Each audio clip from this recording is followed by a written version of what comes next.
তো হ্যালো বন্ধুরা, সবাই কেমন আছো? আমি অনেক ভালো আছি। আজকে আমি নিয়ে চলে আসছি শিটং ব্লগ।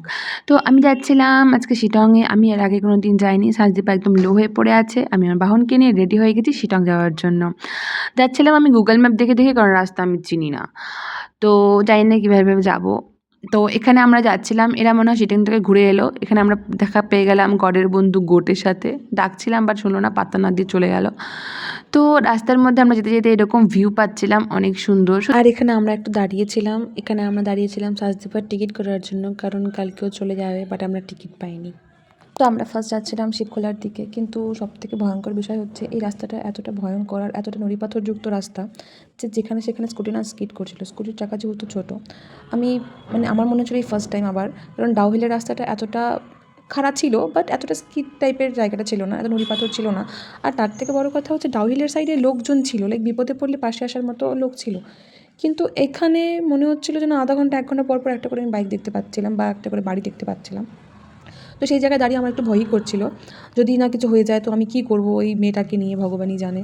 তো সেই ভয়ে আমি আগাচ্ছিলাম, আর বাইক আমার এরকমভাবে যাচ্ছিলো পুরো ব্রেকের সাথে, আমার বাইক পুরো ব্রেকে, তারপরেও এরকম দৌড়াচ্ছিলো। ইটস লাইক মাউন্টেন ডিও পিও আর নিকলো।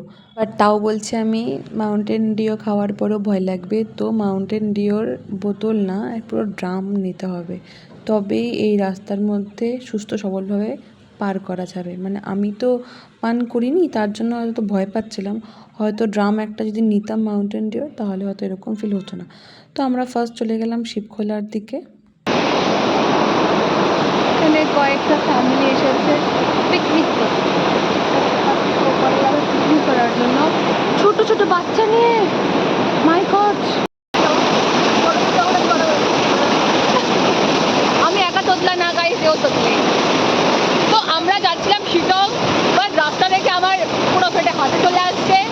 তারপর শিবখোলাতে এখন আটকা পড়ে গেছি, এই জায়গাতে এখন যেতে পারছি না, ভালো লেগে গেছে। এরপরে আমি আর চাই না, ওপরে উঠবো কি উঠবো না। তো এখানে একটা ফ্যামিলি এসেছিলো যারা কিনা ওই পাড়ে গিয়ে পিকনিক করছিল, ছোটো ছোটো বাচ্চা নিয়ে গিয়ে। আমার খুব ভয় লাগছিলো ওদের বাচ্চা নিয়ে যাওয়ার টেকনিক দেখে, এত স্রোতের মাঝখানে পড়ে গেলেই ব্যথা পাবে। তো শিবখোলা অনেক ভিড় হয়ে গেছে, তো আমি বেরিয়ে গেছিলাম। তো এবার আমরা যাচ্ছিলাম শিটংয়ের দিকে, জানি না শিটং পৌঁছাবে কি পৌঁছাবে না। আর আমি গুগল চেক করেছিলাম, গুগল এখনই বলছে আধা ঘন্টা বাকি, এখনই বলছে 1 ঘন্টা, কিছু যাওয়ার পরে বলছে 8 মিনিট, আবার দেখাচ্ছে 18 মিনিট, জানি না কেন হচ্ছে এরকম। তো আমি একটু কনফিউজ হচ্ছিলাম যে আমি আদৌ কি যাচ্ছি ঠিক রাস্তাতে। তো আমি না জিজ্ঞেস করে করে যাচ্ছিলাম, সবাই বলছিল হ্যাঁ হ্যাঁ এই রাস্তাতেই আছে, আরও উপরে আরও উপরে। মনে হচ্ছিল ওরা একটু বেশি সিরিয়াস নিয়ে নিয়েছে আমাদেরকে, ওরা ভগবানের সঙ্গে দেখা করানোর জন্য পাঠাচ্ছিল, আমার এরকম মনে হচ্ছিল।